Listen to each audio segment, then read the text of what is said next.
910 feet halka joogiisu yahay 980 feet waxaana isku xidhaa laba buurood waana halka ay ku taalo beerta lagu magacaabo Jiangxi National Park oo ah halka lagu duubay filimka Avatar.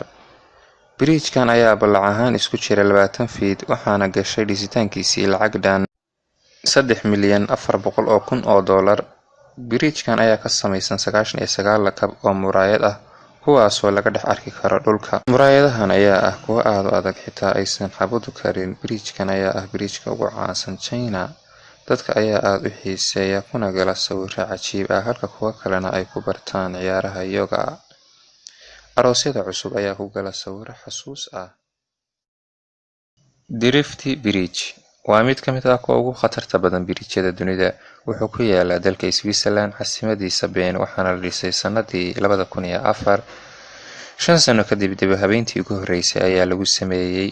dhibka ugu weyn ee biriijkan waa ruxanka saayidka ee dabayshu keentay taasoo maritaankiisa ka dhigtay mid halis ah. inkastoo dib u habeyn lagu sameeyay haddana waa mid ruxma. biriijkan ayaa ah biriijka ugu jooga sarreeya uguna halista badan Yurub. balliciisa ayaa ah 3 feet halka dhererkiisu yahay 560 feet. maalmahan wuxuu noqday mid aad u soo jiita dalxiisayaasha. badanaa waxaa lagu socon karaa marka jawigu degan yahay dabaylana aysan jirin. balse haddii aad ku dhiiratid inaad korto biriijkan halista waxaad ku raaxaysanaysaa muuqaalka quruxda badan ee harada iyo neecawda hawada sare. waxaa kaloo wax yar u jira korna aad ka arki kartaa dalka Talyaaniga.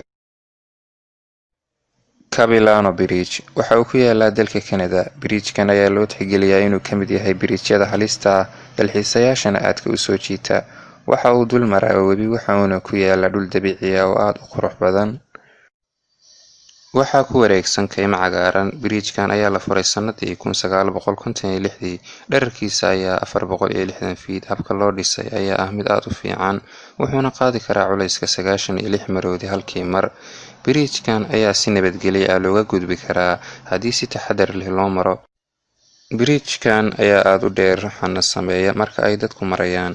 haddii aad tahay qof ka cabsada meelaha dhaadheer waxaa laga yaabaa in aad muddo yar ku dareentid wareer iyo welwel. biriijkan Capilano ayaa ah mid si gaar ah loo leeyahay waxaana sanad walba ka gudba 900,000 oo dalxiisayaal ah. meeshan ayaa soo jiidata indhaha dalxiisayaasha iyagoo waqti ku qaata beer weyn oo ku taala biriijka dhinaciisa.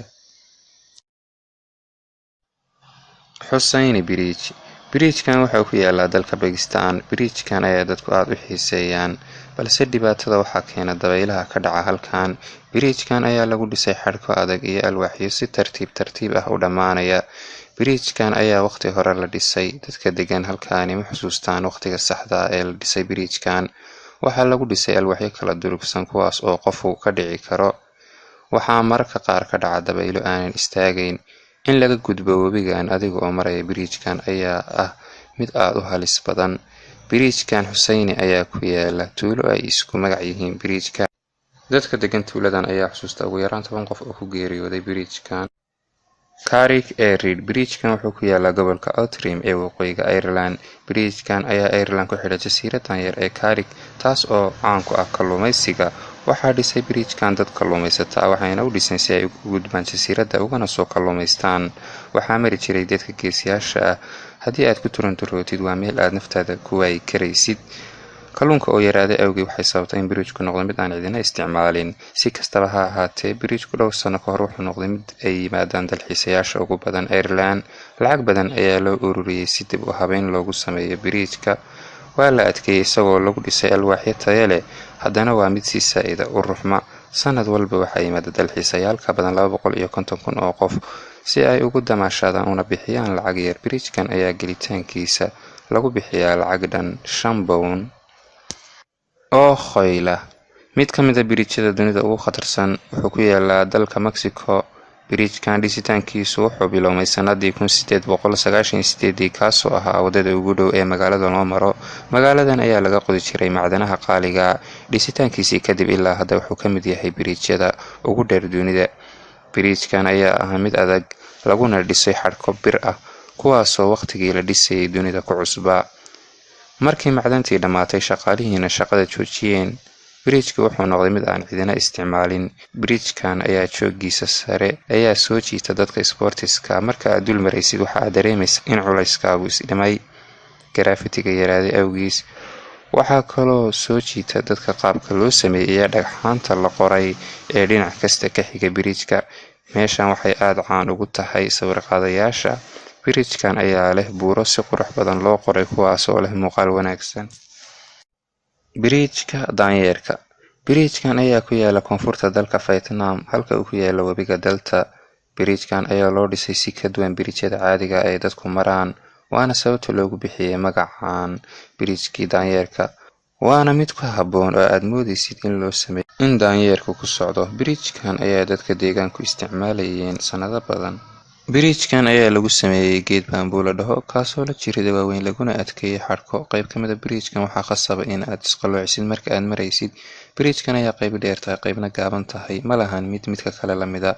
Waqti kasta ayuu dumi karaa, waxaa laga maarmaan inaad kaba adag xidhatid. Si kastoo biriijkan u xun yahay, haddana biyo ayaa ka hooseeya, haddii aad ku dhacdo aad ka dabaalan kartid. Yubayn. Biriijkan ayaa la dhisay 150 sano ka hor, wuxuuna ka gudbaa haro la dhaho Towtan. Biriijkan ayaa dhismihiisu ka duwan yahay biriijyada isagoon lahayn xadhko. Biriijkan ayaa labada dhinac ku lahayn wax la qabsado marka laga gudbayo, taasoo biriijka ka dhigtay mid khatar badan leh. Biriijkan ayaa jooggiisu 2 jeer ka badan yahay joogga qofka. Haradan ayaa leh dhagxaan afaysan, kuwaasoo dhibaato aad kala kulmaysid haddaad ka dhacdo biriijka. Dadka qaar ayaa kala gudba alaabo culus halka kuwa kalena ay ku maraan baaskiilado. Waxaa biriijkan maalinkii si joogta ah uga gudba 100 qof. Dhererkiisa ayaa 3940 feet. Waxaa yimaada oo ka gudba dalxiisayaal badan iyagoo sawirro cajiiba iskaga qaada.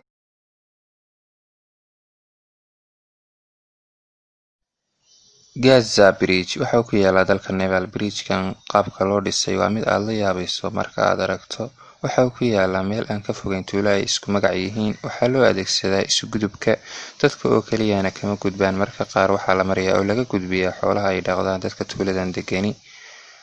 Biriijkan ayaa ah mid aad u dhuuban, jooggiisuna sarreeyo. Biriijkan ayaa leh dabaylo si joogta ah u socda. Dadka meesha degani waa kuwa la qabsaday biriijkan, balse dadka ku cusub aad ayay uga cabsadaan in ay 2 jeer oo isku xigta maraan, maadaama uu biriijku u muuqdo mid go'aya, ruuxana sameeyo badanaa, balse waxa uu leeyahay dhegag wanaagsan oo la qabsado marka la marayo. Kuyu-iswichaka Bridge. Biriijkan waxa uu ku yaalaa dalka Peru. Biriijkan ayaa leh magac aan caadi ahayn halka dadka safraa u yaqaaniin magac ka duwan, kaas oo ah biriijkii xadhigga ahaa. Markii ugu horreysay ee biriijkan la dhiso waxay ahayd xilligii boqortooyadii Inca. Sirta ka dambaysa cimri dheeraanta iyo adkeysiga biriijkan waxay tahay waxaa lagu dhisay xidido aad u adag iyo xadhko laga sameeyay caws. Dad badan ayaa boqortooyada kula taliyay in lagu dhiso xadhig keliya biriijka. Biriijkan ayaa jooggiisu yahay 220 feet. Waxa uu dul maraa webi lagu magacaabo Amak. Dhererkiisa ayaa 118 feet. Welina waa isticmaalaan dadka deegaanku. Sanad kasta bisha Juun waxaa lagu sameeyaa dayactir. Biriijkan qadiimka ayay dalxiisayaashu si joogta ah u maraan. Biriijkan ayaa halis ah, waxaana laga maarmaan inaad si taxadar leh u socoto. Biriijkan badanaa ma ruxmo. Haddii si aad lumiso isu dheelitirankaaga, inaad biriijka kusii socotaa waa ay kugu adkaanaysaa. Glass Bridge ama biriijka dhalada ah. Biriijkan ayaa ah biriijka ugu khatarta badan uguna cabsida badan biriijyada dunida. Waxa uu ku yaalaa dalka China.